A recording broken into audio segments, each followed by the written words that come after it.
Bienvenue dans ce premier numéro qui va vous expliquer comment changer de fournisseur d'accès internet sans vous prendre la tête. Sachez tout d'abord que c'est assez délicat. Nous allons vous donner une liste de points à vérifier avant de quitter votre fournisseur d'accès internet.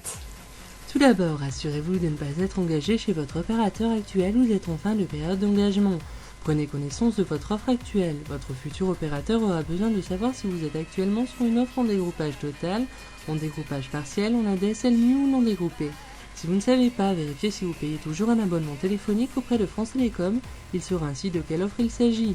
Vérifiez si vous n'avez pas de frais de rupture de contrat. Les opérateurs facturent parfois des frais de résiliation ou des frais similaires qui sont facturés lors de votre départ. Regroupez le matériel appartenant à votre opérateur actuel si vous en avez, avec tous les accessoires qui étaient fournis. S'il vous manque un câble, ce n'est généralement pas très grave.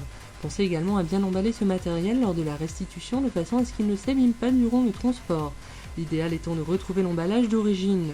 N'oubliez pas les télécommandes s'il y en a. En choisissant votre nouvel opérateur, pensez à regarder les offres de reprise d'engagement.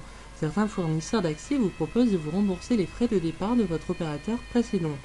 Attention toutefois, ces remboursements sont plafonnés. Parlons maintenant de la procédure pour changer. La première étape est de souscrire un nouvel abonnement chez l'opérateur de votre choix. Pensez à bien demander les délais de raccordement de votre ligne.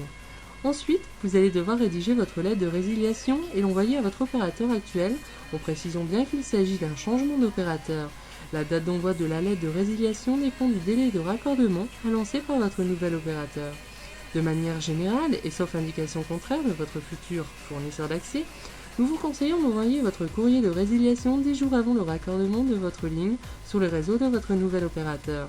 La date d'envoi du courrier de résiliation est la donnée la plus importante de l'opération pour avoir une coupure d'internet la plus courte possible et ne pas payer 2 abonnements en même temps. Une fois tout cela fait, il ne vous restera plus qu'à patienter que le changement soit bien pris en compte. Ce premier numéro est terminé, je vous dis à bientôt.